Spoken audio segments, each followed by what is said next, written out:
Oi, gente, boa noite. Nós vamos dar agora prosseguimento ao nosso primeiro ciclo de palestras sobre intermedicalidades e saúde dos povos indígenas na Amazônia. O nosso segundo dia contará com a participação especial da doutora Sofia Mendonça. Ela que é médica sanitarista, mestre em antropologia, coordenadora do projeto Xingu, um programa de extensão universitário da Escola Paulista de Medicina, Unifesp, e trabalha com saúde indígena desde 1981. Doutora Sofia, você pode começar. Certo. Oi, pessoal. Boa tarde, boa noite, quase, né?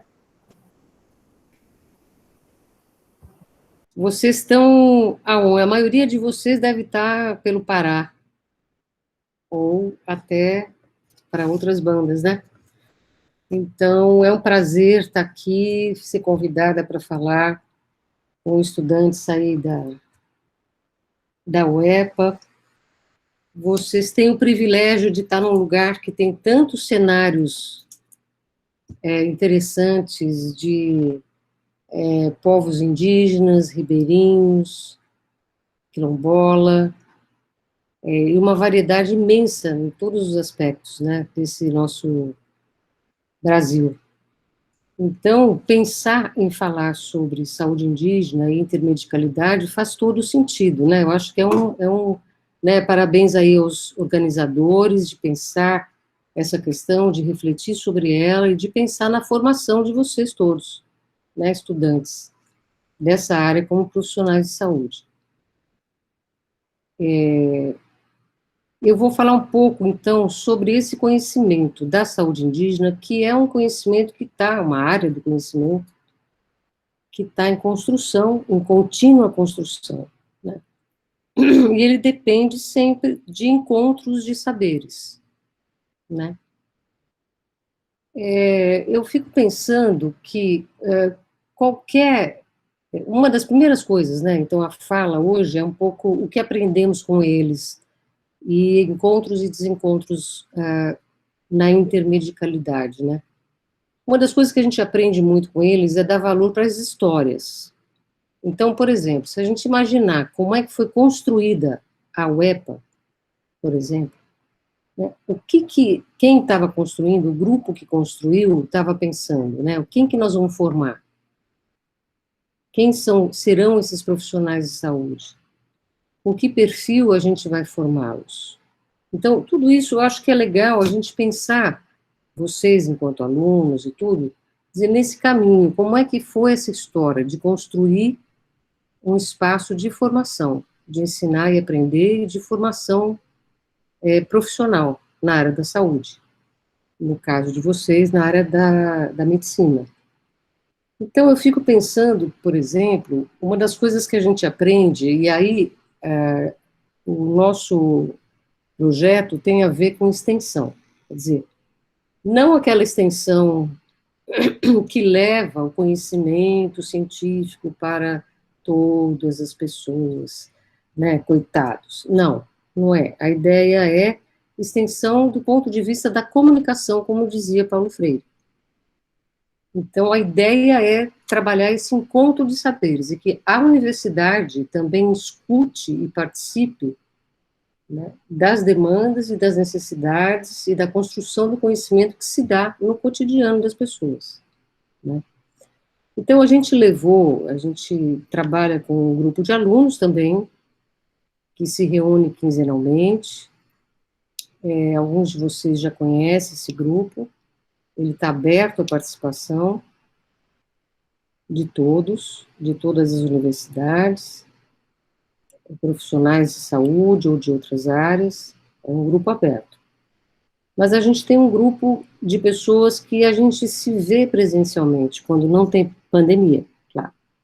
E a gente levava algumas pessoas, e particularmente, por exemplo, a gente tem saúde indígena dentro do currículo, do 5º ano médico, hoje em dia, né? Então, a gente trabalha com alguns temas durante a graduação, dentro de outras unidades curriculares, mas tem um módulo específico de saúde indígena que é para o 5º ano. E aí a gente levava eles numa aldeia do Jaraguá, não sei se vocês conhecem lá, Tequá, Piau e Tequá, Itu, é aqui numa zona periférica de São Paulo, que está bem no pico do Jaraguá, que é um lugar que é turístico, dá para você ver a cidade, né, embaixo da poeira, das nuvens e da poluição, mas ali tem aldeias Guarani, e a gente ia para lá, levava os alunos, e a conversa era dentro da casa de reza, a OPAN, que eles chamam, né, e com alguém da comunidade, ou um líder espiritual, ou um professor, ou uma liderança, falava com os alunos. E aí um deles, o seu Alísio, ele é uma figura muito bacana, muito interessante, ele viu lá reunidos, né, os 10 alunos, 12 alunos de medicina do 5º ano, falou, vocês estão fazendo, por que vocês estão fazendo? Primeiro, eu queria ouvir um pouco vocês, né, por que vocês estão fazendo medicina? Então, ele inverteu, né, ele começou perguntando para as pessoas o que fez elas irem fazer a medicina, né, e ele fez toda uma fala, inclusive, para dizer que como as pessoas têm que chegar nas comunidades num espírito de copo vazio e não de copo cheio. Porque se você for de copo cheio, você não vai aprender nada, você não vai captar nada, você não vai trocar nada. Então você tem que ir com o espírito aberto, com o copo vazio. Então, essa é uma atitude que a gente aprende com os indígenas, né, em relação ao nosso conhecimento, ao entendimento de como são as práticas, por exemplo, as concepções de corpo, de construção do corpo, de adoecimento que os povos indígenas têm, que os ribeirinhos têm, que os quilombolas têm, né, que são muito diferentes da nossa, que a gente aprende na faculdade. No caso de vocês também, aí na universidade. Então, todas as escolas e universidades, elas refletem sempre os traços e quereres da sociedade que a constituiu, né? Então, é legal vocês imaginarem, pensarem e refletirem sobre a história da sua própria universidade, de onde ela vem, né? Para onde ela está indo, quem ela quer formar. Onde que vai ser a formação de vocês? Vai ser dentro do hospital ou vai ser em campo?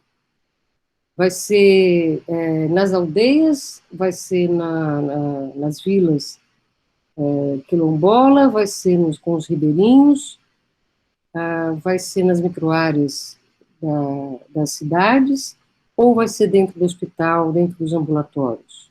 Como vai ser essa formação? Eu falo isso porque faz todo sentido de você imaginar e de pensar e de valorar outros conhecimentos que detêm essas pessoas, esses outros saberes, né? Então, uma das coisas que eles também nos ensinam muito é essa, por exemplo, essa disponibilidade para a escuta. Então, vocês que estão começando, a maioria de vocês está começando o curso, já logo quer pegar um paciente, né? Quer pegar uma pessoa dentro do hospital, um paciente, alguém que você já está, né, vai lidar com a questão da doença, enfim, né, e muitas vezes a gente, essa relação, ela é crucial para você se colocar numa posição de escuta, de ouvir o que a pessoa está falando, o que ela está trazendo, né, antes de você já dirigir o seu pensamento, porque isso é muito comum, não só aí no norte, no centro-oeste, no nordeste, em todo lugar, a formação das pessoas está muito, de uma maneira muito autoritária, e que ela se reflete também na relação médico-paciente, ou profissional de saúde-paciente, né? Então, eu acho que quando a gente trabalha com outros modos de ser e pensar e estar no mundo, a gente tem que estar disponível, a gente tem que tirar as nossas lentes ocidentais para enxergar outros modos de ser, de estar e pensar, inclusive o adoecimento. Quando a gente fala, esse é um outro aprendizado. Quando a gente conversa com os índios, a gente fala assim, você já teve doença, sei lá, as doenças da infância, você já teve sarampo, você já teve essa gripe, a gente sempre se remete à doença, né? Se a pessoa conhece tal doença, ou ela está com tal doença, e a gente não se refere ao doente, a quem está em processo de adoecimento. Então, os índios, em geral, né, uma vez eu estava estudando uma parte de saúde mental, do consumo de bebidas alcoólicas, por exemplo, e eu perguntava, né, para um pajé, por que ele achava que as pessoas ficavam, assim, dependentes do alcoolismo, né, por que as pessoas tinham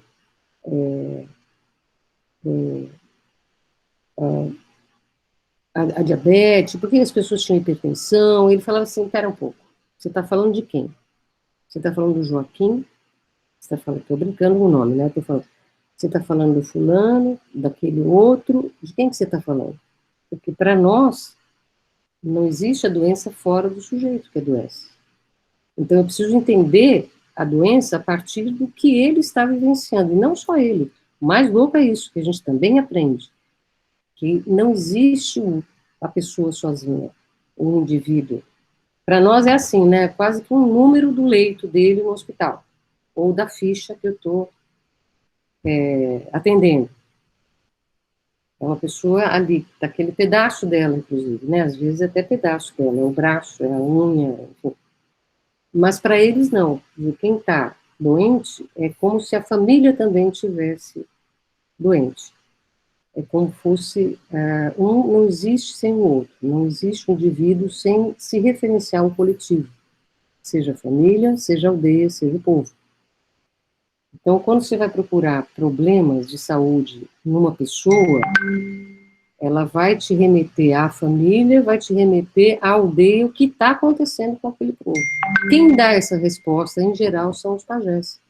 São as pessoas que vão fazer essa outra leitura, que a gente não dá conta, né? Então, para falar sobre isso, a gente tem que pensar, e isso é bacana, que alguns antropólogos trouxeram, que você tem várias dimensões diferentes do adoecimento. Você tem várias dimensões do adoecimento. Você tem uma dimensão que é subjetiva, que é o que a pessoa traz, o que ela sente que está doente. Ela sente uma doença, ela sente uma dor, ela sente que sai, vem para cá, né? Ela, por exemplo, identifica que foi uma queda que ela teve, ou foi alguma questão que aconteceu, uma fala que veio torta, o que a pessoa sente. Esta é uma dimensão da doença, do adoecimento. Outra dimensão é vamos dizer, seria mais objetiva, que é a biofísica. Eu consigo fazer uma leitura de febre, que eu consigo fazer um processo inflamatório, eu consigo fazer uma ausculta, eu consigo enxergar uma garganta, eu consigo escutar um pulmão, um coração, eu consigo palpar um baço, um rim, enfim, que eu consigo medir, que eu consigo enxergar numa imagem, num exame de imagem, né? Essas são, em geral, compõem a dimensão biofísica. Uma outra dimensão é a sociocultural, é o quanto aquele grupo, seja a família e o grupo onde a pessoa pertence, como ela pensa, como ela está vendo essa doença, né? Então, muitas vezes, por exemplo, teve uma época, na década de 80, a gente no Xingu, nós tivemos vários casos de pessoas que tiveram como fossem crises de convulsão, mas que era depois uma interpretação bem ocidental, uma coisa de uma crise histérica, em jovens, homens e mulheres, em várias aldeias do povo, de um povo lá do Xingu. E aí, a gente, era impressionante, a gente dava uma medicação, né, fazia todo um acompanhamento, mas os sinais vitais estavam bem. E aí, os pajés começaram a interpretar que aquilo era como fosse um chamado dos espíritos que estavam dizendo para os pajés mais velhos que precisavam ser formados mais pajés e que esse povo precisava se reunir em aldeias maiores, porque eles estavam muito divididos, né? Então, essa foi uma leitura que o pajé fez de uma doenças que estavam aparecendo nas pessoas, e aí ele interpreta tudo o que está acontecendo em relação ao povo, não só às aldeias, mas ao povo.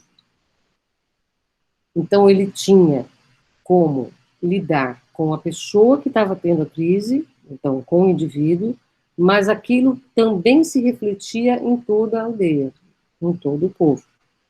Isso foi muito interessante. Eu perguntei para um psiquiatra junguiano, acompanhava a gente sempre também nesse cotidiano do Xingu, e uma das coisas que ele falou é que, assim, a histeria, né, para nós, e a origem, é um grito de socorro. Então, era como se fosse, pela interpretação dos pajés, era um grito social. Era um grito social, é um pedido de ajuda e de formação de outros pajés para cuidar daquele povo. Então, essas pontes são muito interessantes e têm a ver com a intermedicalidade, quer dizer, com um espaço, que é o território, no caso da saúde indígena, em que você tem diferentes modos de interpretar e de lidar com a saúde, com o adoecimento e com a cura, né?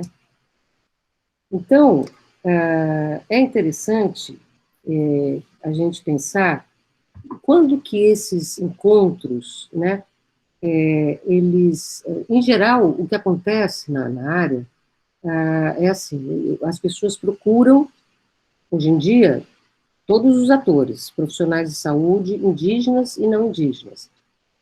Então, se existe um problema, uma doença, em geral, a família procura fazer um diagnóstico, né? Então, ela, dependendo dos sintomas, sinais, dos sonhos, do comportamento, toda uma leitura a família faz daquilo que a pessoa está sentindo ou tendo, né? E eles têm lá todo um modo de interpretar isso. Quando essa doença evolui de uma forma mais grave, ou tem outros elementos que vão agravando o caso, essa interpretação da doença, ela também vai se modificando, e eles vão buscando novos procedimentos e novas terapêuticas. Então, eles percorrem um itinerário, um caminho de busca de tratamento, que a gente chama de itinerário terapêutico.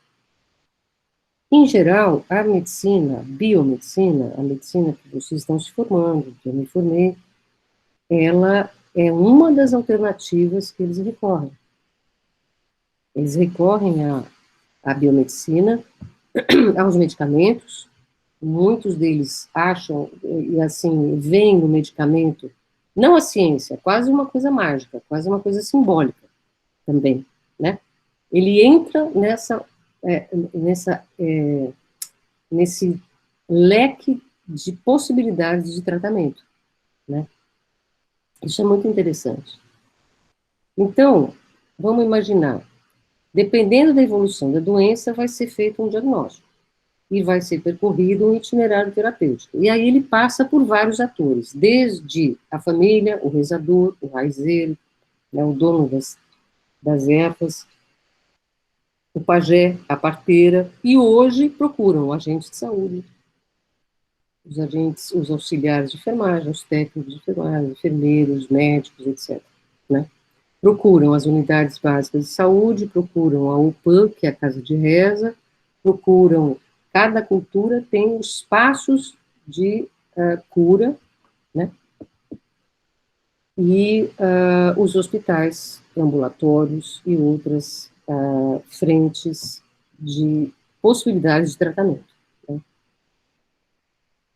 E aí, quando você vai perguntar para a pessoa, então, como que é esse conhecimento? O que é, para eles, o que é uma pessoa adoecer? Por que a pessoa adoece? Né?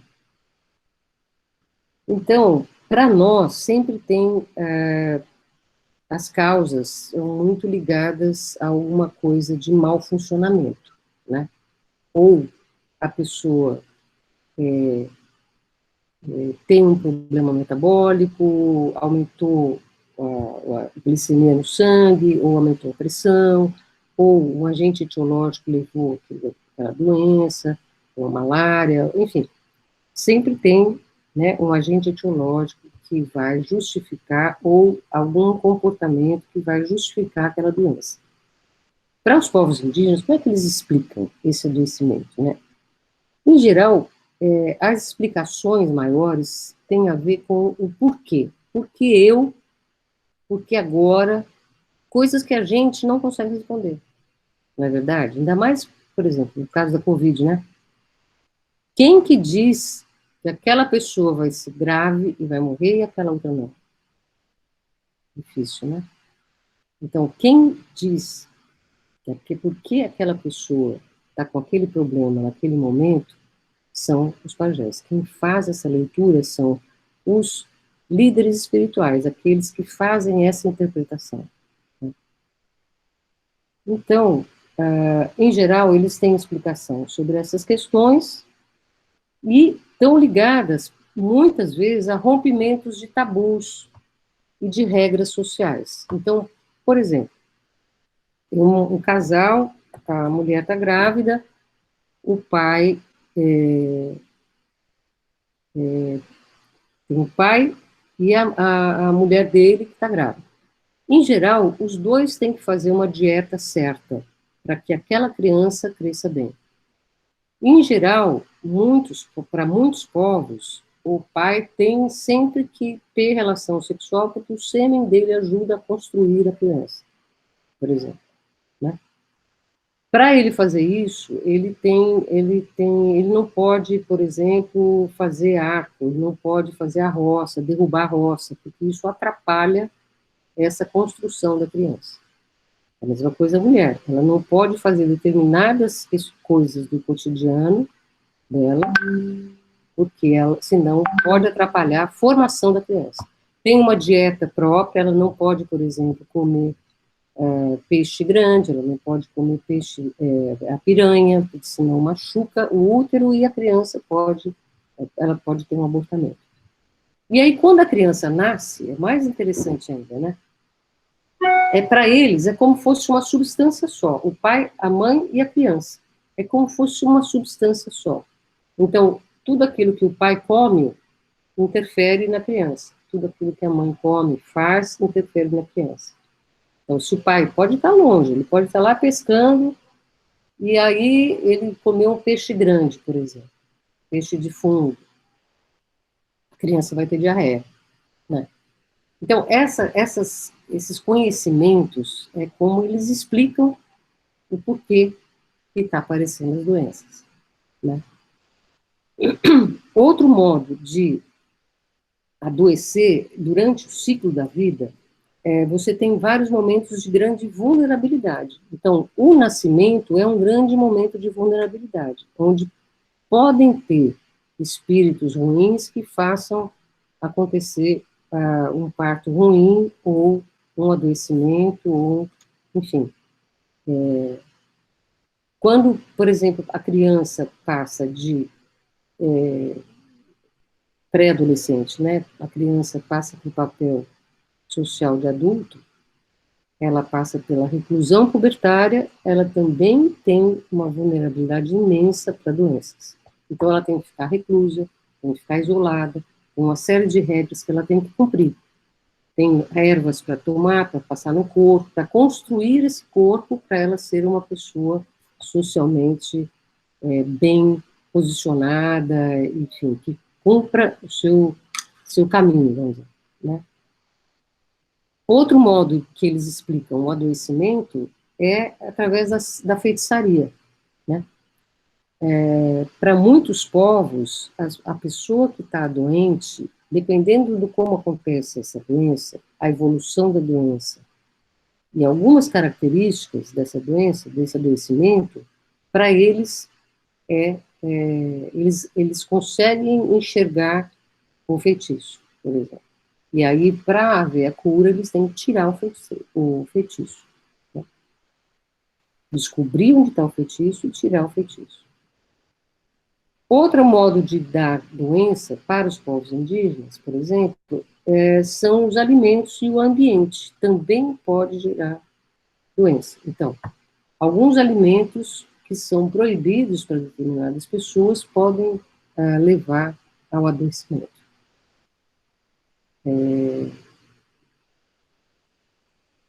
Por exemplo, se a pessoa foi para a roça e no caminho ela pisou em determinado lugar que estava contaminado por um espírito ruim, coisa assim, ela pode adoecer. Ou se ela esbarra num cipó que tinha uma substância venenosa, ela vai adoecer. Se ela corta uma árvore sem pedir permissão para o dono da árvore, ela pode adoecer. Então, são várias as coisas que, para eles, estão relacionadas ao adoecimento. Né? Hoje, eles incorporam muitos elementos, muitos conhecimentos, inclusive na formação dos próprios agentes de saúde, eles incorporam conhecimentos da nossa medicina, sem deixar de ter as suas próprias interpretações. Então, por exemplo, um dos agentes de saúde, há um tempo atrás, uma das turmas que a gente formou no Xingu, ele era pajé e era agente de saúde. E ele, então, quando a gente conversava sobre as diarreias, né, e a coisa dos agentes etiológicos que podiam levar a diarreia, ele dizia, não, então, esse espírito que veio nessa criança, ele se transformou naquele bichinho que deu a diarreia. Entendeu? Então, a incorporação desses novos conhecimentos, eles não aniquilam, eles não mudam o pensamento deles, eles são incorporados a uma leitura do corpo, uma leitura do mundo que eles têm. Né? Gente, se vocês tiverem alguma questão, eu não sei, Brenda, como é que você pensa aí? Se alguém quiser fazer alguma pergunta, pode fazer, porque eu ainda tenho um chão aqui, tá? Por exemplo, uma coisa, voltando um pouco à formação de vocês, né? Aliás, vocês têm aí um privilégio também, que eu estava falando no começo, né? De várias situações e de vários cenários de prática que vocês podem trabalhar como profissionais de saúde, que são incríveis.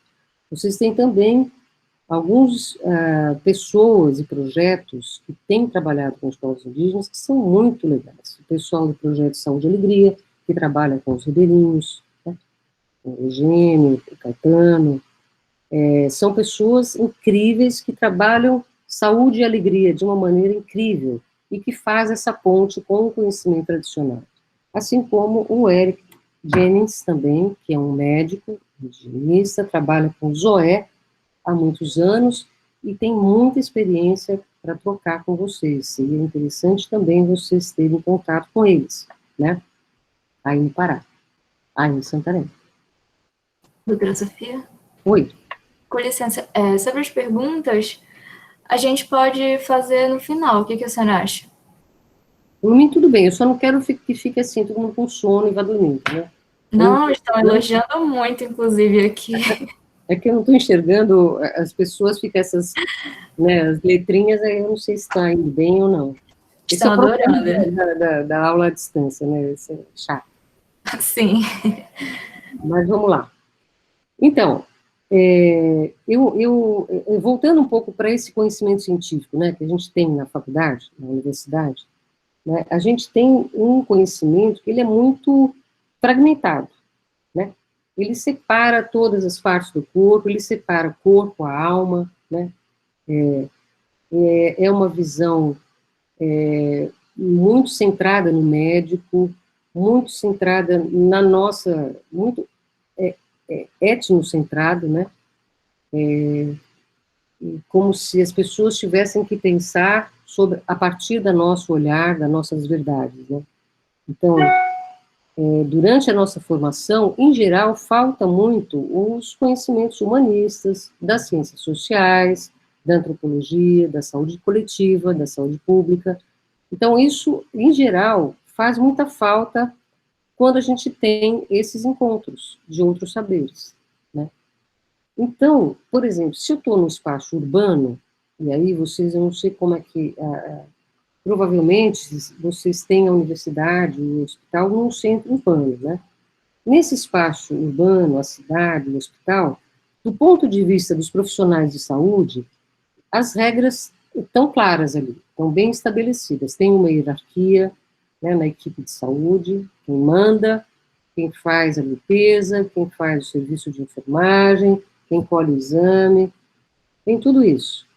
Também tem o preconceito, tem a indiferença, tem a falta de tempo, a falta de informação, a infantilização, a falta de comunicação, que é crucial, né? E também tem, como eu falei antes, um descolamento do contexto social e cultural das pessoas. Então, elas estão ali dentro de um quarto, elas são ali aquela pessoa, aquela parte da pessoa que eu estou acompanhando. Então, tudo isso, para os profissionais de saúde, para a formação, é só um lado, gente, da história. Quando você vai, né, por exemplo, imaginem o olhar do indígena sobre isso. Aliás, é legal de vocês perguntarem, quando vocês estiverem em estágios, por exemplo, na sua escola, nos estágios, vocês podem perguntar para os pacientes o que eles estão achando do hospital. Faz uma entrevista. É muito interessante, né? Por exemplo, uma das coisas que a gente conversava com um índio que fez um primeiro transplante renal no país, um indígena, e ele teve que ficar meses em São Paulo. Então, a gente conversando com ele, a gente falava, mas o que você mais sente falta, né, Domba? Aí ele falava assim, eu sinto falta de ver longe, de enxergar longe, sabe? De ver uma das coisas que ele sentia falta, claro. Mas eu digo, é interessante vocês fazerem essa pergunta, né? Porque para eles, para os indígenas, o que para eles acontece? Eles veem o quê? Eles veem que o espaço não é deles, o espaço é do não índio. As regras sociais são outras. Ele se sente um estrangeiro, ele não consegue se comunicar, né?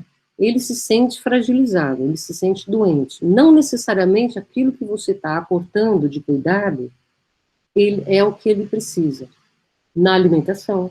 Então, muitas vezes, por exemplo, mesmo no Hospital São Paulo, a gente tinha que conversar com a equipe de nutrição, por exemplo, porque elas chegavam para a gente e falavam, olha, mas aquela índia não come nada, é um problema.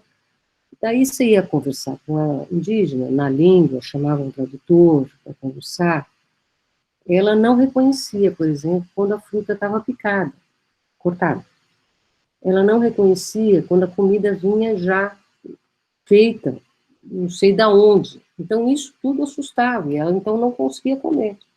Agora, se trouxesse uma mão inteira e que ela conseguia enxergar e reconhecer o alimento, ela comia. Entendeu? Então, são coisas incríveis que a gente pode, conversando e procurando, de fato, fazer uma comunicação, porque tem a questão da língua, né? A gente pode resolver. Por exemplo, as mulheres Guarani e vários outros povos têm a placenta como uma coisa muito importante. No nascimento de uma criança, na nossa medicina, a gente costuma olhar para a placenta só para conferir se está faltando uma parte, né? As características dela e tudo. E joga fora. para as índias, isso é muito complicado, porque a placenta faz parte, é como se fosse uma parte da criança, e tem que ser enterrada onde ela mora. Como é que faz isso? Né? Então, será que eu vou conversar, por exemplo, lá no hospital, com a equipe de enfermagem, com a equipe médica, né? E olha, vamos dar a placenta para a mãe, que aí a avó vai lá e enterra, por exemplo. Entendeu? Então, são coisas que a gente precisa estar atento, né? Isso tem a ver com essa prática da medicina fora do território, quer dizer, no contexto urbano, né? Então, a gente tem que ficar muito atento àqueles pacientes que estão ali na zona urbana, longe das suas aldeias, né? Perguntar sempre qual foi o itinerário terapêutico que ele fez para chegar lá, o que ele está sentindo falta. Muitas vezes, gente, a gente teve que chamar, por exemplo, trazer pajés das aldeias, mesmo que fosse de outro estado, porque a gente tem um ambulatório do índio, que é uma porta de entrada para indígenas de todo o país, lá em São Paulo, né? Que é a porta de entrada para o Hospital São Paulo e para outros serviços que fazem parte da Unifesp. Então, às vezes a gente percebe que o que ele precisa é de um apoio espiritual, de um pajé. Então, às vezes a gente chama o pajé. E aí o pajé vem para São Paulo, faz a pajelança, às vezes nas enfermarias, quando isso é possível, às vezes no próprio ambulatório, né? Então, tudo isso é muito importante, porque faz parte da cura, faz parte do processo de tratamento, né? E agora, se a gente for, por exemplo, pensar, então a prática, a extensão vai me levar para o território, então eu vou atender no território. O que eu vou estranhar lá? Como é que vai ser? Né? Então, fica essas perguntas. Primeira coisa é que você perde a noção e a referência de espaço de trabalho. Muitas vezes você vai ter que atender dentro da casa, na rede, você vai ter que atender um outro elemento que serve de maca, né? Você vai ter um outro modo de acompanhar aquele paciente, por exemplo, que você vai acompanhar ele desde quando ele chega com a queixa até ele sarar. É diferente de você pegar ele no hospital, pegar ele no ambulatório, porque você vai acompanhar tudo que está acontecendo com ele. Você vai visitar na casa dele, você vai acompanhar, você vai acompanhar aquela ausculta, entendeu? Você vai ver se o tratamento está indo bem. É uma outra ligação que tem a ver, inclusive, você vai ter que conversar com a família, né? Você vai ver um monte de criançada, tudo junto, querendo ver pela janela, tudo que você está fazendo. É outro contexto do trabalho, né? Então, isso já é um estranhamento, já traz um estranhamento, né? É interessante que também a hierarquia das equipes, ela muda. E isso é importante, tem que mudar. Porque todos ali, né, indígenas e não indígenas, que fazem parte da equipe, têm que trabalhar junto. E muitas vezes em situações em que é quase um Big Brother, né? Você tem que morar junto, você tem que tudo. Comer, fazer xixi, todas as necessidades, tudo você tem que fazer junto. Então, muda um pouco essa hierarquia. A gente tem uma questão de distribuição de trabalho, de tarefa, de processo de trabalho, né, em que a enfermagem, ela é fundamental, é crucial. Porque o médico é parte da equipe, né, não é o centro que decide tudo, entendeu? Então, isso também é uma questão importante na formação dos médicos, né? Então, gente, quando você está na aldeia, outra coisa que aparece, outros sistemas de cura, outros modos de perceber a doença. Então, é muito comum você ver na prática, a gente, quando vai, uma profissional novo, né, vai lá para a aldeia, aí vai lá uma mãe com uma criança para ser atendida, uma gripe, uma pneumonia, sei lá. E ela vai na UBS. Aí chega na UBS, ela está toda pintadinha de resina e urucum. Aí A primeira coisa que a profissional de saúde fala é: mãezinha, vai lá dar um banho na criança. Tá suja. Não pode vir suja, mãezinha. Nossa, isso é terrível, né? Isso é uma falta de respeito. Dá licença. Sinto muito. Isso é falta de respeito. Primeiro que aquilo, a pintura é uma forma de proteção. É uma forma de proteção para não chegarem os espíritos ruins que podem trazer doença ou piorar a doença dela, né? Então, não é sujeira, né? E nem é mãezinha, né? Então, tem uma série de coisas.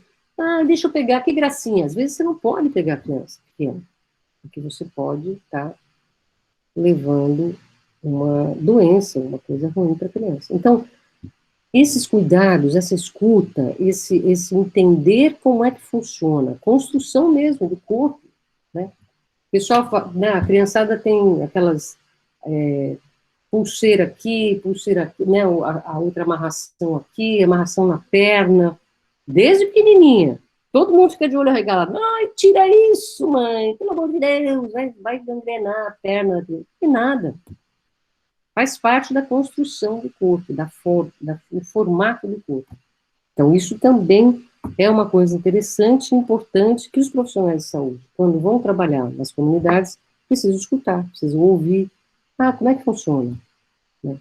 Pode ser como fazer isso? Pode ser individualmente, pode ser um encontro de mulheres, pode ser numa aldeia com as lideranças, pode ser nas escolas com os alunos. Tem vários formatos de trabalhar a educação, a saúde, a educação popular em saúde, né? Você pode trabalhar na aldeia. Faz parte do seu trabalho esse princípio pedagógico, né? De estar ali no ensinar e aprender o tempo inteiro, assim como eles. Né? Muitos deles ali estão para explicar para você o que tem que fazer e o que não. Aliás, se você escutá-los, você vai estar muito melhor nessas áreas, né?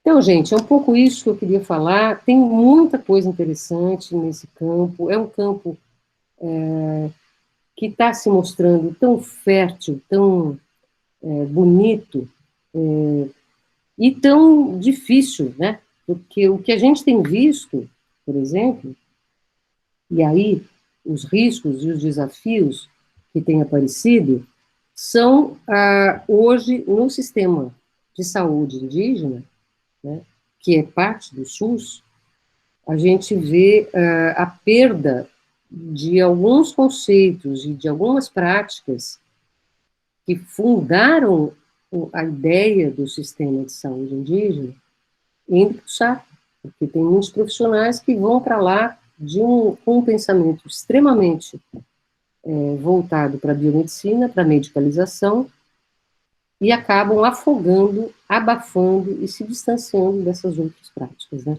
Então, isso a gente tem visto em todos os distritos do país. Essa perda da atenção diferenciada, que era o grande lance, é o grande lance, a grande sacada do sistema de saúde indígena, que serve para vários povos diferentes, para os ciganos, para os quilombolas, para os ribeirinhos. Você pensar uma atenção que tem a ver com aquele contexto cultural, com a troca de saberes, com o encontro de saberes, né? Então, isso é o especial do subsistema de atenção à saúde dos índios, né?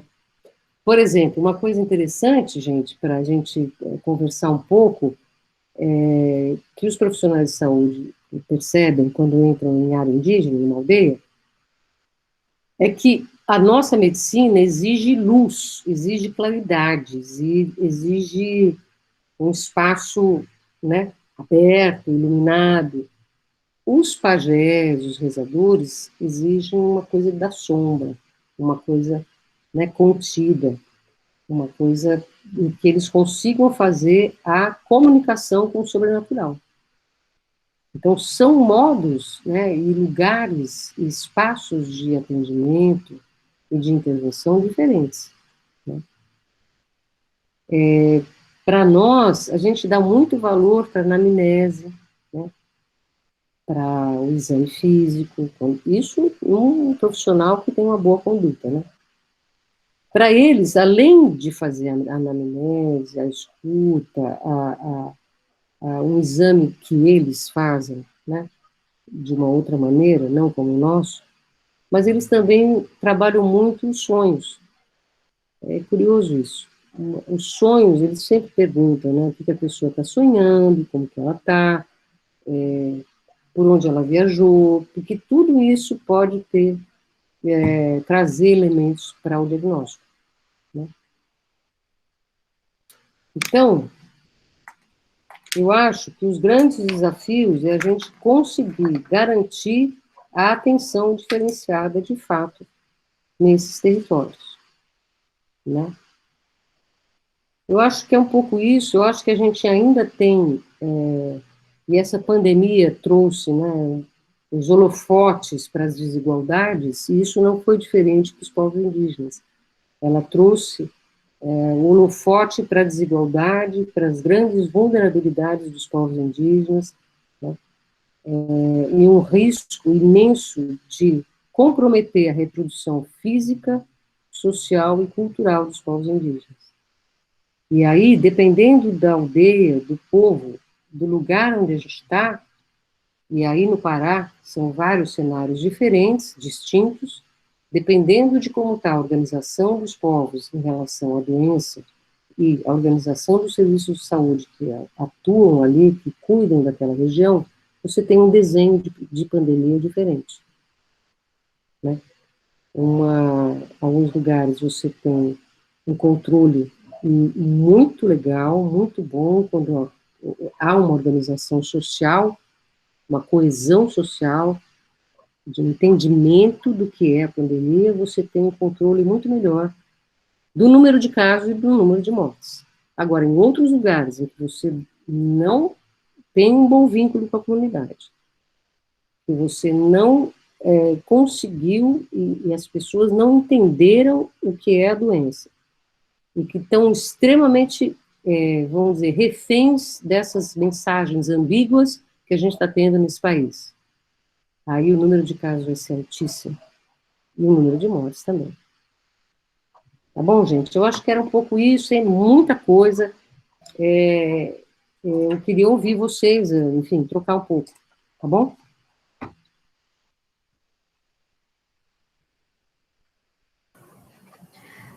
Doutora Sofia, a gente recebeu algumas perguntinhas aqui. Eu posso ler? Só um momento. Eu posso ler para você, pode ser? Uhum. Por favor. Certo. A primeira pergunta é: a senhora mencionou o trabalho de um psiquiatra, eu não sei se é junguiano ou junguiano. Poderia falar mais sobre essa relação do profissional da saúde mental e da saúde mental com os indígenas, quando é detectada a necessidade de uso de medicamentos psiquiátricos como esses, e como esses pacientes reagem? Tá, então vamos por perguntas, né?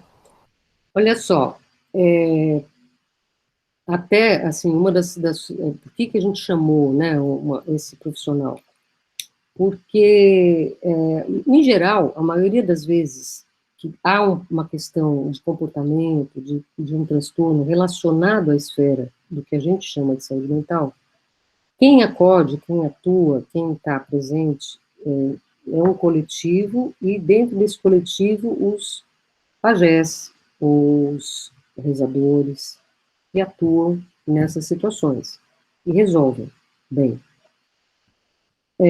Algumas vezes, eles começaram a perceber que os elementos dos sonhos que estavam chegando em algumas pessoas, alguns rapazes, por exemplo, que estavam em sofrimento psíquico importante,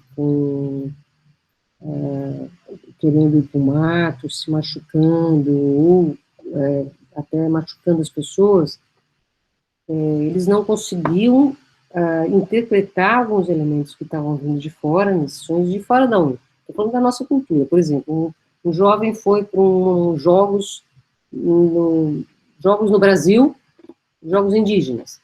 Lá ele conheceu um monte de gente, passou por um monte de situações, voltou e começou a ter sonhos que tinham a ver com isso, né?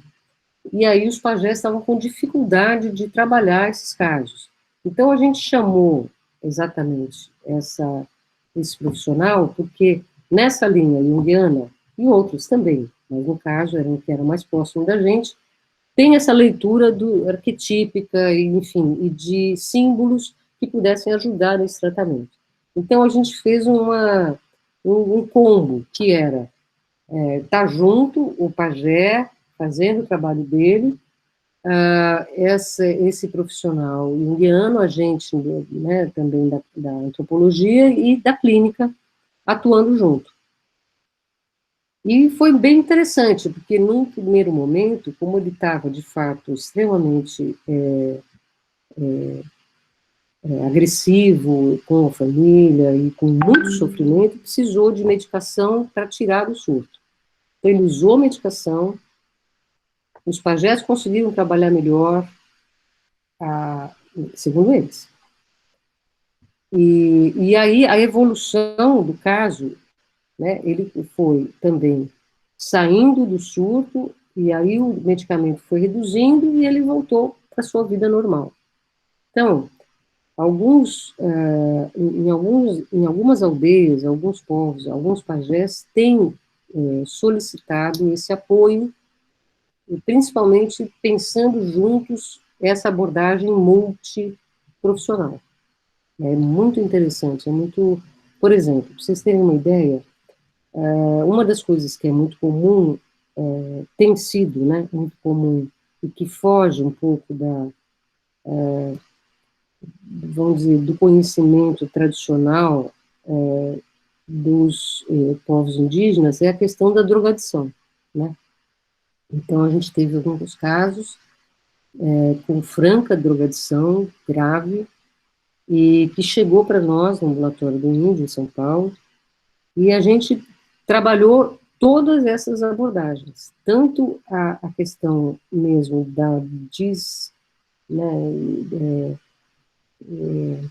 tirar um pouco ele todo aquele embotamento, daquela coisa da drogadição, né, desmamar, enfim, ele teve que fazer uma internação com acompanhamento e uma abordagem, no caso ali do PROAD, né, que é o pessoal que trabalha com redução de danos, com as famílias, com grupos, inclusive a família dele foi para São Paulo para acompanhar.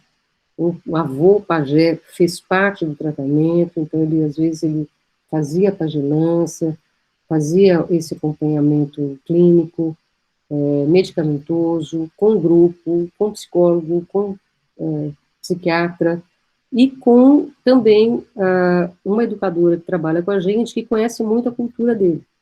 Então, ele trabalhou a história do povo dele, trabalhou a língua, trabalhou a produção de textos, de desenhos, foi para visitar museus, fez toda uma abordagem, pessoal, que foi demais, foi incrível. Isso foi um ano, acompanhamento desse rapaz e da família dele, né? Isso, a gente fazia reuniões mensais com toda a equipe da CASAI, lá de São Paulo, a Casa de Apoio à Saúde Grande lá, a equipe de Colíder, de onde ele era, né, proveniente, de onde ele vinha, fazia um trabalho com o pessoal de Brasília, com o pessoal do PROAD, com o pessoal nosso do Projeto Xingu. E nessas conversas foi sendo proposto um projeto terapêutico singular para ele, que incluía essa coisa das pagelanças. Aí, quando ele saiu, ele ficou bem, melhorou e tudo, ele foi para a aldeia do avô, do pajé, ficou um tempo, depois foi para a aldeia do pai, e está como professor. Criou uma família, teve filho, enfim, teve no começo as suas baixas, as suas, né, volta para usar a droga, mas ele logo saía e ele, então, conseguiu sair desse buraco. Isso é muito comum, e tem sido muito comum, pessoal, principalmente naqueles jovens que ficam entre os dois mundos, sabe? Quer dizer, ele dentro da aldeia, ele quer mais, e ele chega na cidade, ele não é reconhecido como um cidadão, ele é índio, e quando ele chega na aldeia, ele não é índio, né? Então, esse não estar nem aqui, nem ali, não se sentir nem de um lado, nem do outro, em geral, alguns indígenas, ainda mais quando tem uma desestruturação familiar, quando ele sai muito novinho, que não teve ainda a chance de formação da sua personalidade, não está estabilizado ainda, sem as referências culturais, muitos deles acabam indo para a drogadição. Mas é um pouco por aí.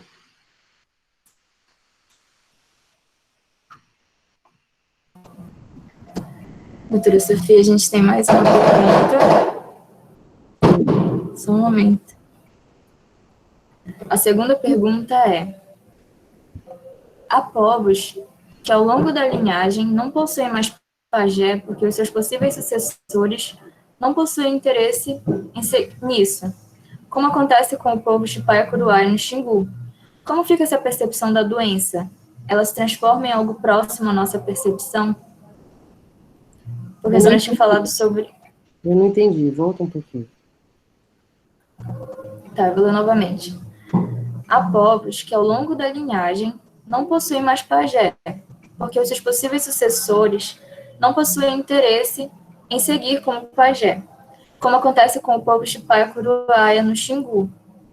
Como fica essa percepção da doença? Ela se transforma em algo próximo à nossa percepção? Porque a senhora tinha falado que essa percepção de doença, ela passava primeiramente pelo pajé, dependendo de povo para povo. Então, isso no nosso país, gente, ele tem várias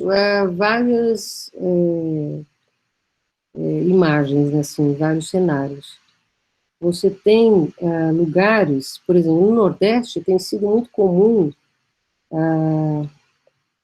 um resgate de todo esse olhar, de um assumir a identidade do ser indígena, né, do uso desses rituais, de uma maneira bastante intensa nos últimos anos, né, e que, a princípio, por exemplo, se você atender uma indígena no hospital, ele vai falar, não, isso para mim é, né, ele, vamos dizer, ele toma o remédio, você conversa com ele, tal, e você acha que, olha, você não vai consultar o pajé? Não liga para isso não, tá. É quando você vai ver na comunidade, às vezes eles ficam, por exemplo, dependendo do lugar onde ele está, se você não dá abertura para essa conversa, isso passa desapercebido. Então ele só vai falar aquilo que você quer ouvir, né? Ou, alguns lugares, de fato, você tem, como eu falei antes, quando você tem um acúmulo de profissionais que não têm essa sensibilidade, e que levam o medicamento, e que afogam, e que não escutam, não dão espaço para essas manifestações, interpretações e outras práticas, você tem, claro, um afogamento, um abafamento dessas práticas. Mas elas não vão embora. Em geral, elas ressurgem, né, como a Ailton Krenak sempre diz, né, os índios têm essa manha de se, né, parece que ele morreu e ele volta. Parece que ele foi embora e ele volta. Então, isso tem acontecido em vários lugares do país, né? Essa recuperação dessa memória ou desse conhecimento tradicional. Mas vai ser sempre esse jogo. Essa incorporação de elementos da nossa medicina, do nosso conhecimento, sempre vai acontecer, no sincretismo, né? Quer dizer, incorporar alguns elementos, alguns remédios, algumas coisas que são do nosso conhecimento científico. Mas isso, por si só, não vai explicar e não vai ser suficiente para um bom tratamento. Eu posso tratar a pessoa de malária, ela fez tudo certinho, mas ela só vai ficar bem se tiver, por exemplo, uma reza daquela pessoa que é um líder espiritual, né? Tem um centro bem interessante, pessoal, Baniwa, que eles, de Cuna, eles fizeram um centro de tratamento lá em Manaus, e que tem todo quase que uma tradução daquele pensamento indígena sobre o adoecimento e as práticas de cura que são realizadas nesse centro. Então, eles também estão percebendo que valorizar essas práticas é importante e pode ajudá-los a se tornarem mais visíveis, dar mais visibilidade para eles.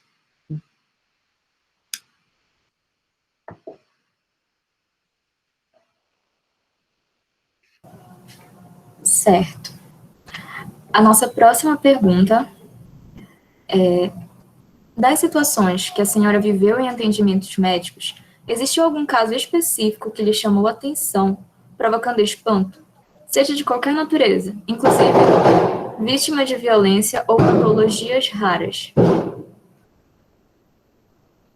Olha, eu acho que tem muitas situações que a gente fica muito preocupado, muito assustado, muito angustiada, e que as questões éticas precisam ser consideradas. Então, é um limite muito tênue entre você interferir no modo de pensar e o que é, por exemplo, vamos supor, se você pegar um estupro coletivo ou pegar uma situação de um incesto, uma coisa, um estupro no contexto de uma família, se você tem uma postura, isso assusta, claro, isso não é normal, né? Isso, muitas vezes, a gente vê profissionais que veem uma situação dessa e falam, isso é da cultura.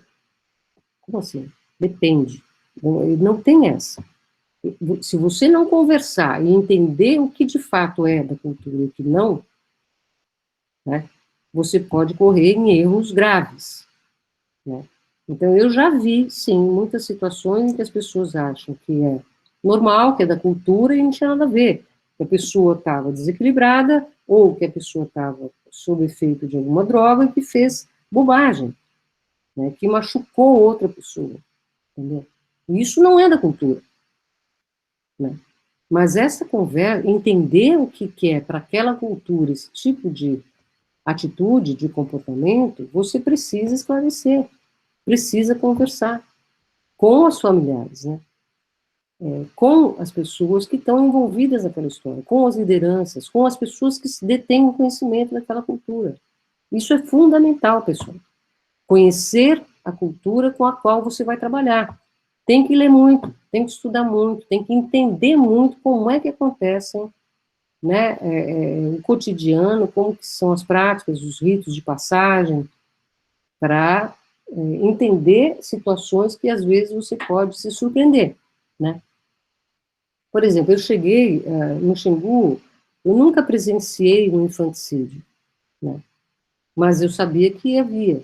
Então, a gente conversou muito com várias lideranças sobre isso, e houve, por um bom tempo, um monitoramento dos próprios índios montando o que seria uma maternidade responsável, né?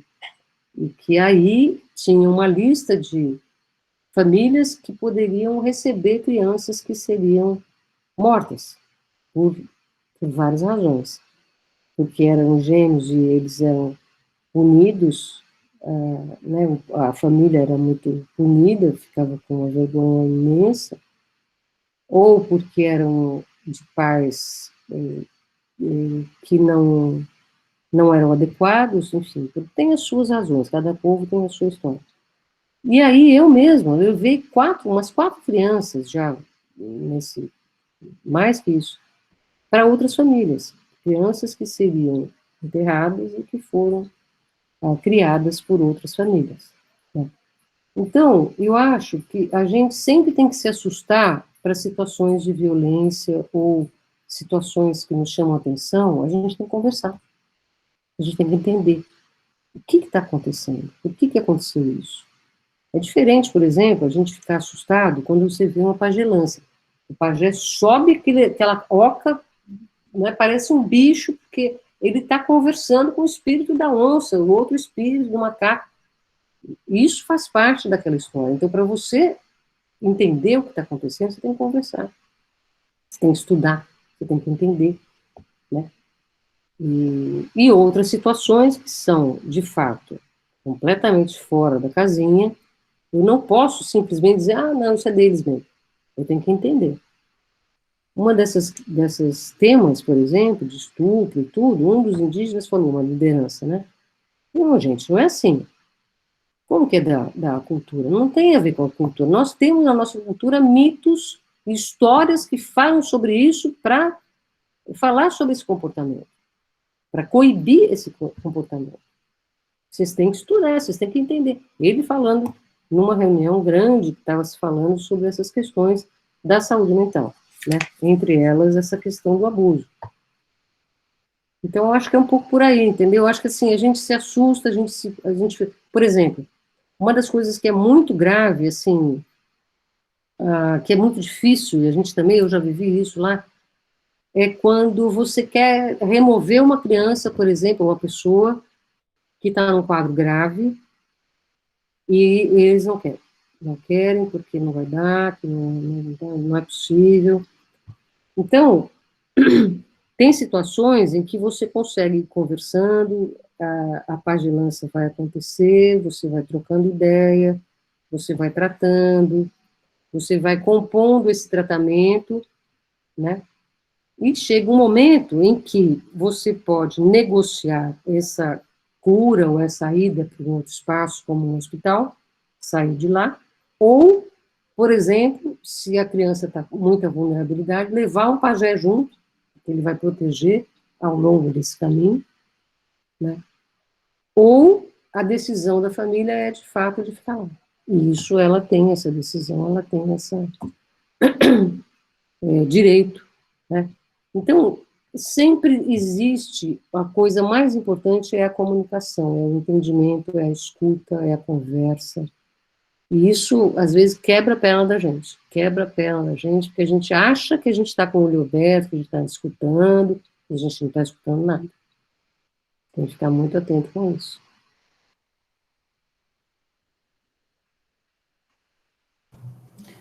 Certo. Doutora, nós temos mais 3 perguntas. A próxima é: perguntei ao Dr. Caleb semana passada, mas gostaria de saber da doutora Sofia sobre a questão da taxa de suicídios entre os indígenas. Como essa perda é vivenciada pela família?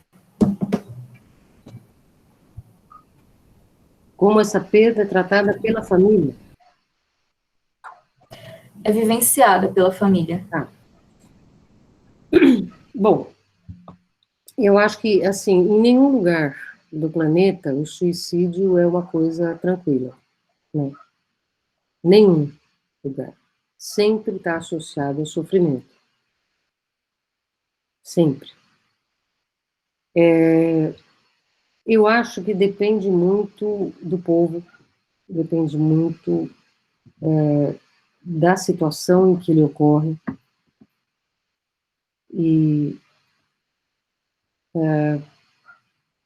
sempre é muito rodeada de muito, muito sofrimento. Então, mesmo que eu tenha uma interpretação de que aquela pessoa, em geral jovem, cometeu um suicídio, eu preciso de uma explicação, a família procura uma explicação. Ela procura uma explicação, ela procura entender o que aconteceu, né? E ela sofre demais. Então, ela procura saber se foi uma briga na família, se foi uma questão mais passional, vamos dizer, né? Um amor não correspondido, um sofrimento crônico por uma outra razão, ou um feitiço. Também, por exemplo, em vários lugares, como entre alguns povos do Araguaia, muitos suicídios foram atribuídos a feitiços. Então, uma das formas de lidar é chamar o pajé para fazer para tirar o feitiço e parar esses suicídios. Então, sempre eles vão atrás de uma explicação, precisa ter uma explicação, né? Uma das questões mais difíceis do suicídio é quando ela tem esse grau de contaminação, que a gente fala, né? Por exemplo, se um comete suicídio e outros ficam sabendo, mobilizados, podem cometer também. Então, em geral, a gente fica muito atento, muito preocupado, junto com as famílias, porque eles também sabem disso. E isso acaba corroborando a possibilidade de serem forças espirituais ou de feitiço, que estão atuando e levando esses rapazes ou essas moças para o suicídio, né? Outra questão que eles também associam ao suicídio são situações de fragmentação na família, né? Como para nós, né? A fragmentação dentro dos grupos familiares, ou por exemplo, uma das coisas que é bastante clara é quando você tem um sofrimento social também associado.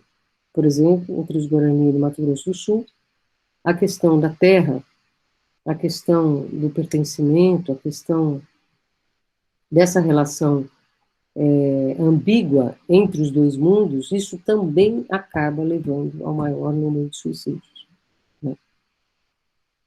É um tema bastante difícil, mas que demanda ações também com várias facetas, vários aspectos, várias frentes.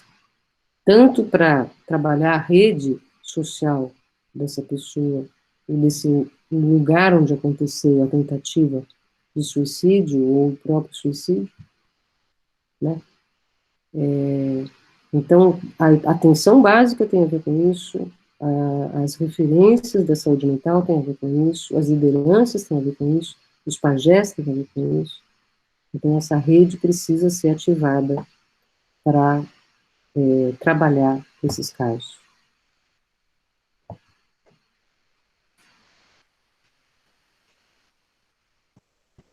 Ok. A nossa próxima pergunta é: como atender uma comunidade sem direcionar a uma medicalização ou ser negligente com as suas crenças? Ouviram um bom começo, mas existe algo mais a ser feito? Olha, eu acho que é um pouco como eles nos ensinam, né? A gente não pode ir com o copo cheio, a gente tem que ir com o copo vazio, ficar muito atento, escutar, estudar muito, conversar e participar do cotidiano, criar vínculo, confiança. Isso é fundamental. O que ocorre na saúde indígena, infelizmente, é que a rotatividade de profissionais de saúde é muito grande. Há uma precarização de vínculo, há uma dificuldade das pessoas se vincularem à comunidade, né? Então, há um desrespeito imenso, há uma cegueira mesmo de pensar que existem outras formas de fazer, de tratar, ou de pensar a doença. Então, nos cursos que a gente tem de especialização, é muito comum as pessoas reclamarem, os profissionais falando, mas eles são muito, né, tem as crenças deles, mas a gente precisa mudar isso, devagarinho a gente vai mudando. Então, é muito, muito difícil. As pessoas vão para a área com esse pensamento preconceituoso, etnocêntrico, e não se percebe que estão fazendo isso. Não percebe que estão distantes da comunidade, e o risco, né, de você ter a medicalização intensa e em todo o processo de atenção à saúde é muito grande, né? E o duro, gente, é que o que a gente tem visto que piora essa situação é que a resolutividade da atenção básica nas áreas indígenas está pífia, está minúscula. Então, isso é uma questão grave, é uma questão política e de formação e capacitação das pessoas, das equipes, do trabalho junto com os agentes de saúde, com os próprios indígenas. Isso é fundamental para melhorar o indicador, para ter uma resolutividade maior. Então, isso precisa ser revisto e é urgente. Isso se perdeu muito ao longo dos últimos anos. Quando você tinha, começando a trabalhar um vínculo, as equipes trabalhando em campo, com esse olhar, junto com os agentes de saúde, os processos de formação dos agentes indígenas, né, em todos os níveis de formação, você resolvia muito mais. Hoje não. Hoje você vai lá, medica pra caramba, leva para a cidade para fazer exame e não resolve os problemas. Então, isso é, para mim, no meu ponto de vista, grave. Hoje, inclusive, o subsistema de atenção à saúde do índio está invisível para o SUS, porque o SUS nem considera que é porta de entrada à aldeia. A pessoa pode ir com um encaminhamento, tudo que precisa ser feito, chega lá na cidade, começa tudo outra vez. É invisível o subsistema. Então, isso é muito grave. Isso nós estamos sofrendo demais no país hoje, na saúde indígena, no subsistema de atenção à saúde indígena.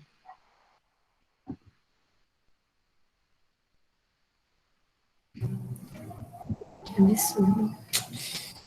A nossa próxima pergunta é a seguinte: como é a relação da mulher indígena com a sua ancestralidade? Como elas compreendem a relação entre gêneros também? Uau! Peraí, como é que é o começo? Como é a relação da mulher indígena com a sua ancestralidade? E como elas compreendem a relação entre gêneros também? Então, gente, eu acho que essa é uma questão que também tem mudado muito nos últimos anos, mas o que não muda é que as mulheres, em geral, são as grandes guardiãs da cultura, da língua, né, da coesão social. Elas são as grandes guardiãs das famílias indígenas, né, e cada vez mais elas estão ocupando esse espaço também de tomada de decisões, de protagonismo para as causas e para a luta dos povos indígenas, estão abrindo espaço a duras penas, assim como as mulheres, outras mulheres negras, mulheres de outros movimentos sociais. Elas estão se aliando a esses movimentos, então tem uma visibilidade maior, né, para se posicionar, para trazer a sua fala, e desde a aldeia elas têm um papel fundamental de guardiãs, né, do conhecimento, desde das mulheres, por exemplo. Você tem várias etapas, né? Tem o grupo de mulheres jovens, você tem as lideranças, os grupos de mulheres mais velhas, você tem as lideranças, você tem as avós, você tem as mães, e elas repassam esses conhecimentos para as gerações, né? A questão da língua, a manutenção da língua tem a ver com as mulheres, né? Agora, tem muitos problemas que as mulheres indígenas enfrentam, assim como todas as mulheres, que tem a ver com uma relação desigual, com uma relação machista, com uma relação de abuso. Isso acontece em qualquer sociedade e tem que ser trabalhada, e tem que ser elaborada, né? Mas elas têm um jeito próprio de trabalhar com isso e de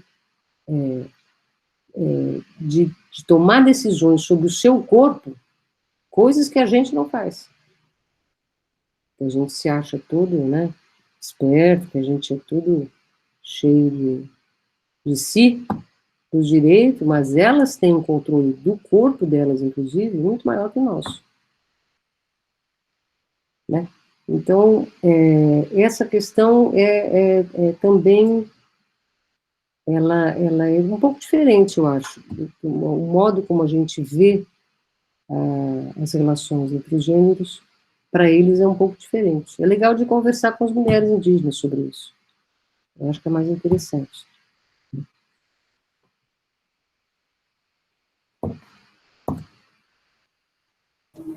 Certo. Doutora Sofia, a gente recebeu aqui também, a Ismeia perguntou como a gente poderia ter acesso ao grupo do projeto Xingu, que você falou lá no início. Tá. Então, peraí, deixa eu ver aqui, como é que eu vou fazer? Eu vou passar um e-mail, tá? Peraí que eu vou passar um e-mail que vocês vão poder... Deixa eu ver se eu tenho ele aqui, peraí. Então, eu passo o meu mesmo, e daí, quem estiver interessado, fala comigo, e aí eu retransmito, porque eu estou sem o e-mail do projeto, tá bom? Tá bom. Ele está funcionando com encontros virtuais no momento? Tá, tá. Então, incríveis, estão geniais, estão muito bons. Aumentou muito o número de pessoas, e tem pessoas de todo o país. Então, agora, semana, deixa eu ver,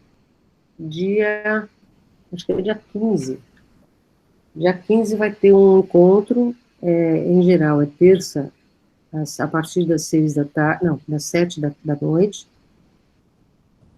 e vai ser uma fala de uma antropóloga que trabalha com os Auja, do Xingu, sobre o adoecimento. E vai ter também a Poã, que é uma indígena, que está estudando medicina em Mato Grosso, e vai falar também, vão fazer uma dobrada. Vai ser bem bacana, tá bom? Vocês estão convidados. Obrigada. Deixa eu só ver se ainda tem mais uma pergunta.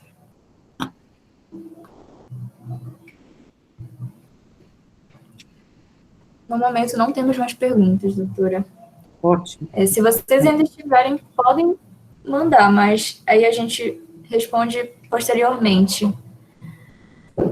Agora perguntar aqui se pessoas de fora de São Paulo podem participar do grupo. Pode, pode. Tem gente de todo lugar, pessoal. Pode participar.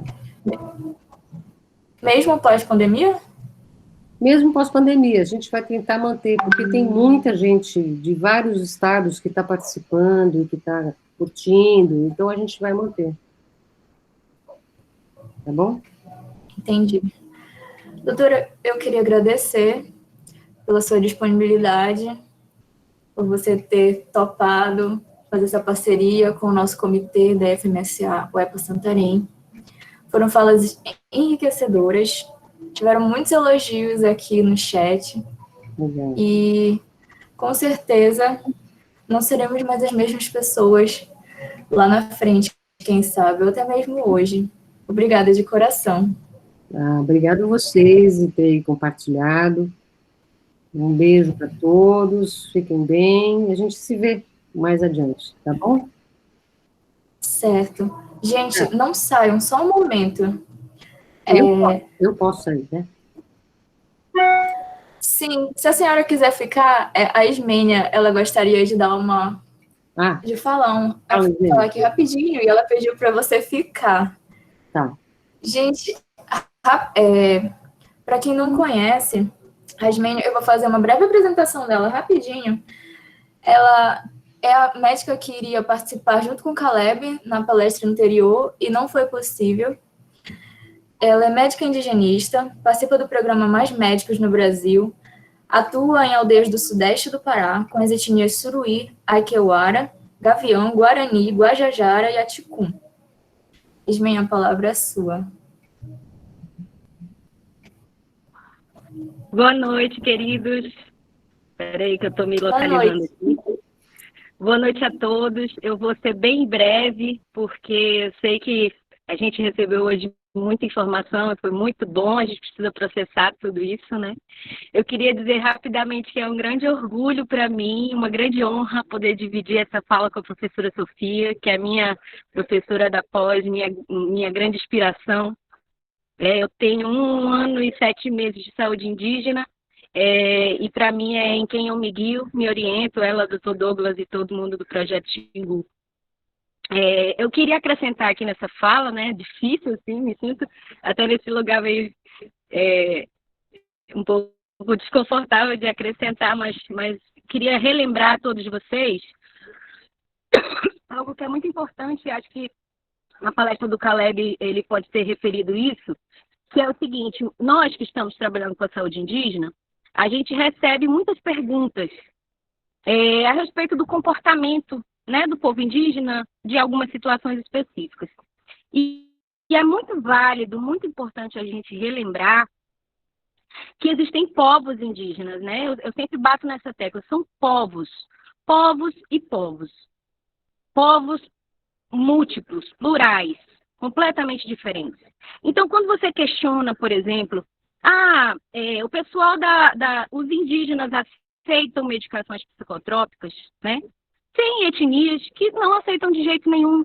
Tem etnias que, na verdade, querem e pedem, né? São indivíduos, são coletividades, né? E é muito importante a gente se dar conta disso e observar isso de uma forma respeitosa, né? É aquilo que se bate muito na nossa pós-graduação, que é do etnocentrismo, né? Da gente parar de se colocar numa posição superior, olhando os povos indígenas de cima para baixo, né? Então, vale a pena lembrar que hoje em dia no Brasil, a gente tem mais de 800 mil indígenas, com 305 etnias, falando 274 línguas, plurais, múltiplos, né? E é muito importante que a gente sempre lembre disso, porque quando a gente começa a perguntar, nós, né, enquanto profissionais de saúde, enquanto estudantes, a gente precisa ter essa consciência de que esse tipo de pergunta, né, ela é muito genérica, né? Então, quando você adentra esse universo, eu fico extremamente feliz que vocês estejam interessados, assim, para mim, eu tenho conversado com a Brenda, assim, meu coração fica acalentado, porque é isso que a gente precisa, que vocês, enquanto alunos, estejam interessados na saúde indígena. Hoje em dia, o panorama da saúde indígena, os profissionais que trabalham aqui, a grande maioria dos profissionais do Mais Médicos são brasileiros formados no exterior, né? E a gente quer que vocês que se formem aqui também entrem nesse mundo, porque é uma oportunidade única de vivenciar uma medicina na sua forma mais completa, né? Você poder acompanhar um paciente desde o nascimento e fazer o pré-natal, acompanhar a criança, como o Caleb diz, dependendo do tempo que você ficar, fazer o pré-natal da criança que você fez o pré-natal, né? Então, é mágico. A saúde indígena, assim, eu falo porque eu demorei um tempo para chegar até aqui. Eu percorri um caminho de 6 anos de formada, de muitos desafios, né? De depressão por conta de não me encaixar em nenhum tipo de sistema, né? E descobri na saúde indígena o meu lugar, né? Onde eu me sinto feliz, acolhida, onde eu aprendo muito sempre. Então, nessa situação de vocês, como alunos, eu aconselho que vocês estudem o que é o SUS, né? Como o SUS foi criado, e estudem o SAS e SUS, que é o Subsistema de Atenção à Saúde Indígena. A criação do SAS e SUS aconteceu praticamente 10 anos depois que o SUS foi criado. A base com muita luta dos indígenas, muita luta mesmo, uma grande conquista, e que, como a professora falou, hoje está sendo negligenciado, está sendo esquecido, estão passando por cima, né? Então, para que a gente tenha qualquer conhecimento a respeito e se interesse para trabalhar com isso, a gente precisa estudar essa história, né? E quero dizer aqui, para não me prolongar muito mais, que também estou aberta, temos conversado, né, eu e o Caleb, e conversamos também em outra ocasião que podemos pensar em possibilidades de intercâmbio, de vinda de vocês até nós, né, de acompanhar um pouco do nosso trabalho, da nossa história, e estamos aqui abertos para o que a gente puder ajudar nesse sentido.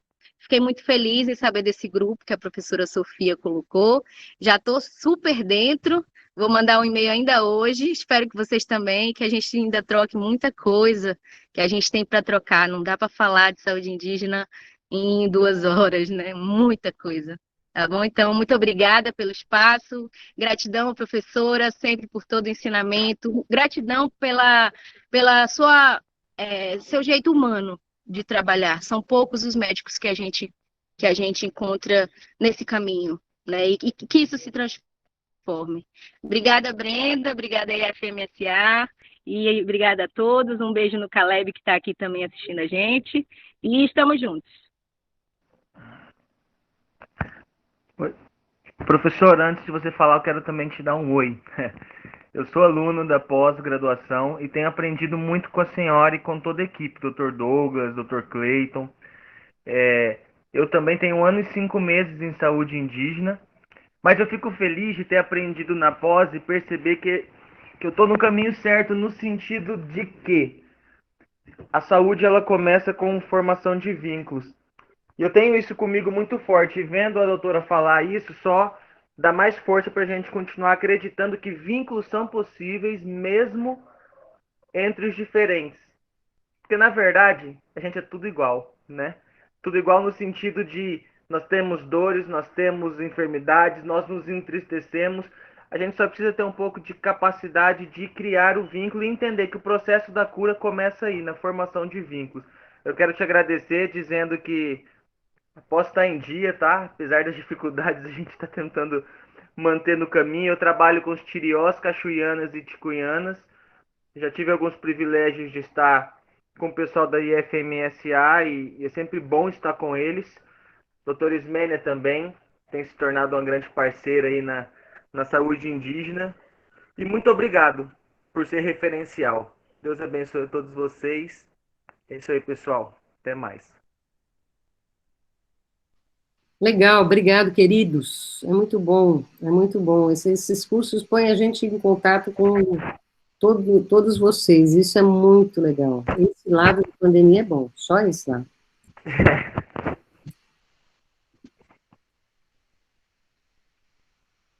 É isso. Brenda, eu tô indo, tá? Beijão pra vocês. Tchau, gente.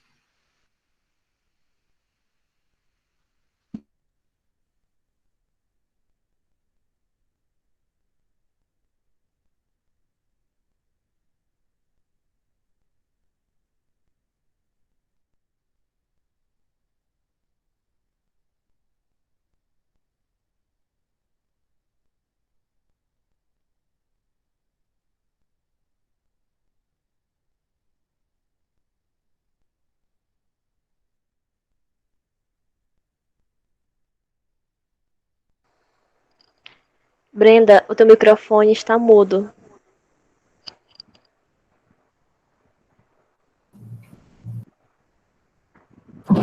Gente, eu fiquei muda. Eu estava dizendo obrigada pela participação de cada um de vocês aqui. Infelizmente, a gente sabe que mesmo morando aqui na região amazônica, a gente não tem tanto contato com a realidade desses povos indígenas, mas esses encontros, como que a gente está proporcionando, eu tenho certeza que vão engrandecer muito a nossa formação futura. E gratidão pela participação de cada um de vocês. E aguardamos vocês amanhã, no nosso 3º e último dia do ciclo de palestras. Obrigada. Não esqueçam de preencher o formulário.